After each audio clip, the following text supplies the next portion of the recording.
普遍女性嘅更年期喺45至55歲之間，而我哋觀察到提早更年期呢個問題喺香港女性身上越嚟越常見。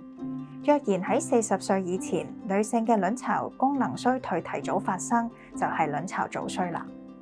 其中卵巢負責分泌雌激素嘅功能下降，卵巢裏邊等待發育嘅卵泡數量減少，就會出現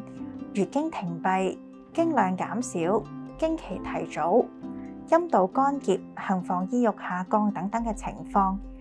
以上嘅症狀同時出現，就有好可能係同卵巢早衰呢個病有關係啦。而實際嘅診斷係需要抽血、化驗血清性激素等等嘅輔助檢查先可以確診。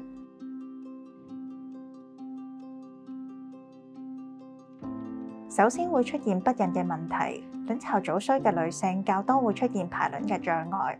卵泡嘅數量同埋質素都會下降。唔少病人嚟求診原本就係為咗準備生育嘅，但係看診之後先至發現卵巢早衰引起不孕症狀，需要服用中藥同埋針灸去促進排卵嘅功能去助孕。另外，卵巢早衰會引起過早停經嘅問題，不但係會令到女性提早衰老，更加會令女性容易患上骨質疏鬆嘅風險，亦都會增加女性患上心腦血管病嘅風險㗎。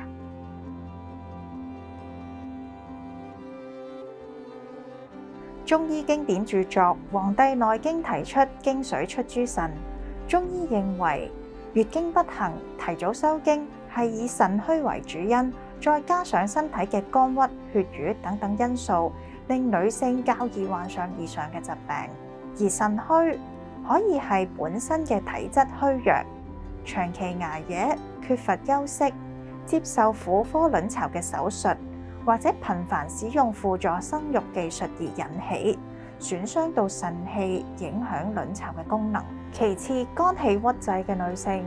較多係長期面對情緒嘅困擾，或者喺高精神壓力之下工作，造成氣機不暢、氣血不通，影響到沖任嘅調節，加重咗月經失調等等卵巢功能衰退嘅情況。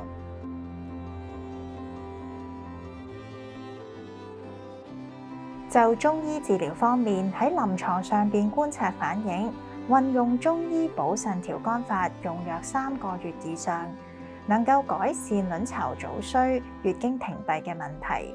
喺卵巢早衰出現之前，卵巢儲備功能開始出現衰退嘅早期，採取治療效果會更好。除咗服用中藥之外，我哋女性更加應該做嘅係預防卵巢早衰嘅發生。學會保持愉快嘅心情，盡量避免生氣同埋屈勞，避免長期捱夜同埋工作過勞，以避免損傷到女性嘅精血同埋腎氣，影響卵巢嘅功能。亦由於婦女嘅疾病較多係由虛損而引起，所以我哋需要重視婦女產後、流產後、婦科手術後嘅適時調理。房事亦都需要有節制，避免腎臟嘅虛損影響婦女嘅卵巢功能。